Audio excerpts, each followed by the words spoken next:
Voilà, cet épisode de Solo Leveling, il était incroyable, mais on en parle juste après le générique.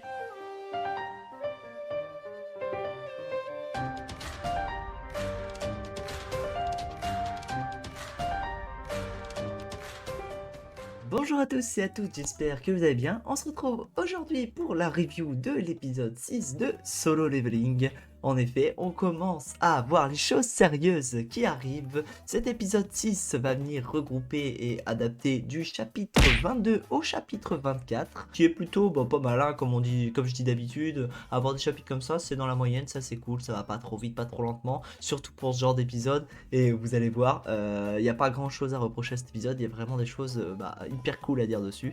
En tout cas, comme d'habitude, je vous fais un court résumé et ensuite je vous dis les points positifs qui vont être nombreux et les points négatifs qui sont des petits détails que je vous dirai du coup après ce résumé. Alors pour résumer cet épisode, en gros il démarre là où on s'était arrêté la dernière fois, on voit le boss araignée qui arrive du coup sur notre protagoniste et le rendait et ils sont là en mode frérot, on a l'araignée en face, impossible qu'on survive. Suite à ça, en gros, on voit le groupe qui était avec eux et qui les a abandonnés et qui les a enfermés avec le boss, qui sont sortis du portail. Et en gros, ils expliquent en sortant de ce portail que impossible qu'ils battent le boss parce que eux-mêmes, solo, c'est impossible qu'ils battent le boss. Alors c'est pas un Randé et un eux qui vont y arriver. Suite à ça, on a le générique, je crois, et enfin l'opening, quoi. Et suite à cet opening, on a un truc qui est cool, c'est un petit ajout, on en reparlera plus tard. En gros, on voit le PP qui est le chef de l'association, en gros, qui est censé surveiller les chasseurs. Et en gros, on lui propose sur son temps libre d'entraîner quelqu'un. Donc on voit ce PP, ce rang S, s'entraîner avec du coup ses subalternes. Suite à ça, on a un retour de nouveau sur du coup notre protagoniste qui se combat face à l'araignée. L'autre, le Randé, il est là en mode mais what the fuck, c'est pas possible que ce soit un Randé vu ses mouvements et ainsi de suite. On voit du coup ce combat de diverses manières avec une animation qui est vraiment cool. Et lui, il est en mode c'est impossible qu'il ait pu avoir ces mouvements là, donc c'est sûrement un gars qui est en fraude, en gros en fraude sur son niveau. Il explique en gros qu'est-ce que c'est. En gros, il nous explique ce que c'est les falsificateurs. En gros, c'est des personnes qui sont capables de réguler leur niveau pour éviter qu'on détecte leur niveau, pour qu'ils soient classés plus bas. Et les falsificateurs, en général, c'est ce qu'il nous dit, c'est tous des psychopathes qui sont là juste pour tuer et pour avoir le plaisir de tuer. Ils sont exprès mis à des rangs plus bas pour pouvoir tuer en toute impunité. Et en gros, il va avoir une peur bleue pendant tout le reste de l'épisode de Sung. Et Sung, il est en mode je comprends pas trop pourquoi il m'appelle maître, pourquoi il m'appelle Aniki. Enfin, bref, c'est situation assez drôle. Suite à ce combat avec l'araignée, du coup on a le suite de l'entraînement avec le classe S. On a une petite discussion entre des filles qui sont du coup dans des guildes haut classés, qui se disent qu'ils sont c'est cool qu'ils soient dans ces guildes haut classés parce que justement s'ils sont pas dans ces guildes ils sont protégés, alors qu'en dehors de ces guildes il y a souvent des tueries qui sont euh, pas autorisé, mais bon, on peut pas prouver qu'il y a des tueries qui se font dans les autres raids, et du coup, au sein de ces guildes, ils sont vraiment bien protégés grâce aux puissants et grâce au système de guilde qui régit un peu une sécurité et une protection pour leurs membres. On a le groupe du coup qui viennent les revoir, et ils viennent voir les deux. Comme on peut s'en douter, vu qu'ils ont vu qu'il y avait un Randé et un rang E, ils sont là en mode ça doit être le Randé qui a tué le boss, surtout avec son gros équipement en tape à l'œil et tout. Et il a dû faire un miracle, et l'araignée devait pas être aussi forte qu'il pensait. Et en gros, eux, ils vont vouloir les tuer, hein. Ils vont d'abord essayer d'embobiner le Randé, mais en gros, ils vont essayer de tuer les deux autres. Et c'est là que le système va proposer à notre protagoniste, à Sung, en gros, va lui dire t'as plus le choix, les gars, ils veulent te tuer. Ta quête maintenant, c'est soit tu tues ceux qui veulent te tuer, soit c'est toi qui meurs. Lui, il va être pris dans des tourments parce qu'il va devoir prendre pour la première fois la vie d'un humain, et il est en mode ouais, je vis dans un monde cruel où c'est soit tu te fais tuer, soit tu tues les autres, mais voilà, c'est à toi de choisir entre l'un ou l'autre. Et en gros, le système, il lui fait bien comprendre qu'il est là pour le maintenir en vie, et il est pas là en gros pour qu'il pour être à son avantage. Donc en gros, c'est le système qui se sert de lui et lui il se sert du système. Il y a un peu des deux côtés, et c'est là que la tuerie va arriver. Sung va tuer du coup les 6 personnes qui sont en face de lui.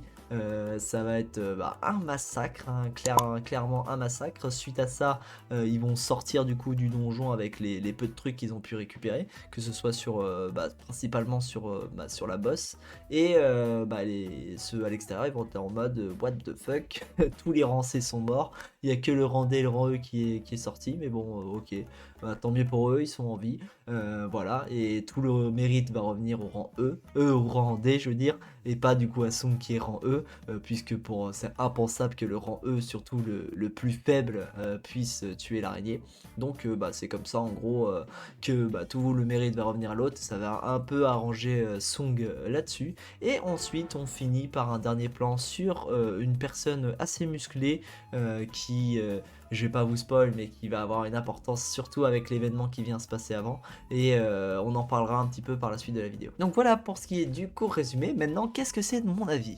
Mon avis, c'est que le rythme était bon, les moments, les OST, je suis désolé, entre l'OST pesant et un peu épique qu'on avait, mais surtout, en gros, tout le long contre l'araignée, et surtout ce moment où on a un temps de blanc qui est hyper important avec un OST qui est vraiment à un faible level de niveau, c'était incroyable parce que ça montre la tension et le fait qu'il se sent obligé et que c'est pesant pour lui de tuer des gens, et que en gros le système l'oblige à faire. Et j'ai trouvé ce OST, mais les OST dans cet épisode étaient vraiment incroyables, et ces temps de blanc, ces temps, ce lien entre temps où on met un gain de niveau assez haut et des temps de blanc où on met un gain de niveau assez faible, franchement incroyable. Autre chose qui est incroyable, c'est ils ont décidé du coup d'avoir des yeux assez brillants, que ce soit juste la pupille ou l'œil en complet quoi, et franchement je trouve ça hyper cool qu'il ait fait de cette manière.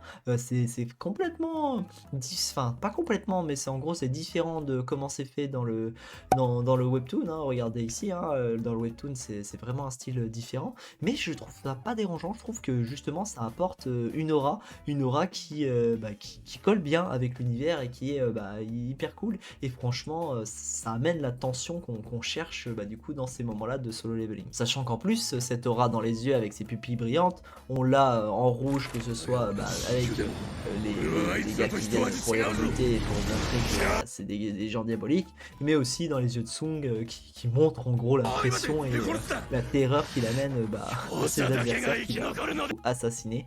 Et franchement rien à dire, l'animation incroyable. Après pareil, truc très cool, c'est qu'ils nous ont remis des temps avec du coup un rang S avec le PP pour encore nous montrer en gros quels sont les rangs S, quelles sont leurs importances et la puissance qu'ils ont, qui sont vraiment au-dessus en termes de niveau. Et franchement ça permet de toujours avoir notre décalage et d'avoir en mode les rangs S ils sont à ce niveau là et Sung y est pas encore et il doit l'atteindre, et franchement nous ramener les rangs S toujours à chaque épisode avec des petits temps, c'est vraiment cool. C'est différent du webtoon, ça fait des rajouts, mais des rajouts qui sont importants. Après pareil, ils ont pas du coup rushé un max contre l'araignée, le combat contre le boss, ce qui fait que c'est bien. On voit qu'il galère quand même un peu contre cette araignée, et c'est important d'avoir ce temps de galère contre cette araignée.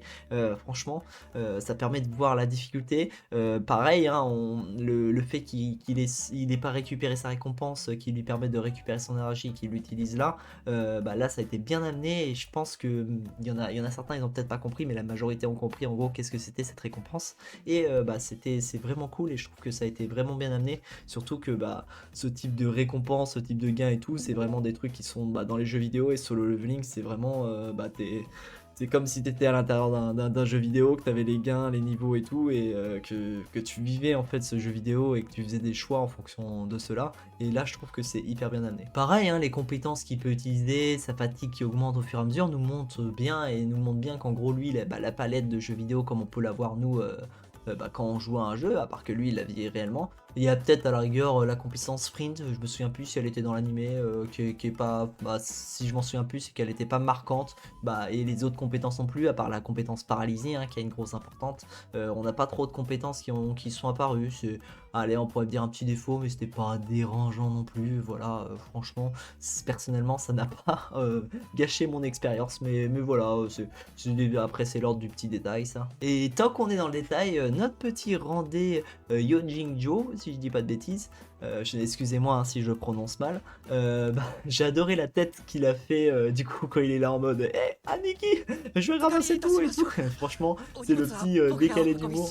J'espère qu'il, comme je l'avais dit, hein, j'espère qu'ils vont le garder jusqu'au bout. Et là pour le moment il y est. Et franchement c'est cool. On l'a pas encore avec Song, mais on l'a avec les autres. Et la tête qu'il faisait, je vous la remettrai pendant que je suis en train de parler là. Elle était vraiment cool. Et j'ai bien aimé, ça collait bien. Et c'était vraiment sympa. Et pareil, tant qu'on est dans le détail, dans le webtoon, on avait des pourquoi qui venaient s'enchaîner jusqu'à temps en gros qu'il ait la tête noire et qu'il est en mode ah, putain, je suis dans un monde de merde et. Et puis c'est vraiment, je dois tuer ou me faire tuer quoi, je me fais vraiment exploiter, et même si moi j'exploite le système, lui aussi m'exploite en fin de compte. Et là, il a pas été, il pouvait pas être amené avec les pourquoi, mais je trouve que il a été quand même hyper bien amené. Là, ils l'ont fait d'une autre façon, qui montre aussi sa frustration et tout, et on la ressent vraiment quand on regarde l'épisode, comme quand on lit le webtoon avec le pourquoi qui a décidé de noircir.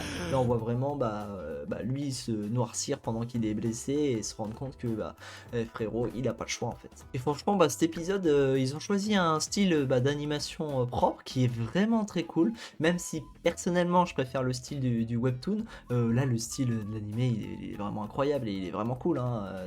Après c'est juste ces deux formats différents, et pour le format animé je sais pas, ils auraient pu faire différemment, mais la façon dont on l'a fait, c'est vraiment au top et je trouve ça hyper cool. Et on va pas venir comparer le webtoon à l'animé, hein, c'est vraiment deux formats différents, hein, j'aime bien le dire. Hein. Lisez et regardez, c'est vraiment deux choses différentes. Et je finirai par parler, en gros, je suis content de ce par quoi ils ont fini à l'épisode, parce que à la fin de ce chapitre, on voit quelqu'un de mystérieux, on voit une personne de dos comme ça qui arrive, qui a l'air assez massif et assez puissant, on sait pas trop qui c'est, et ça donne l'eau à la bouche pour le prochain épisode. Qui est cette personne? Pourquoi elle vient être là? Est-ce que le massacre que vient de faire du coup Song va avoir des conséquences par la suite? Et ça on le saura qu'au prochain épisode, et c'est exactement ce que j'avais ressenti quand j'avais lu le chapitre à l'époque, donc je suis vraiment cool qu'il finisse là-dessus. Voilà, c'est tout pour la review d'aujourd'hui, j'espère que celle-ci vous a plu. N'hésitez pas à mettre votre avis vous dans les commentaires,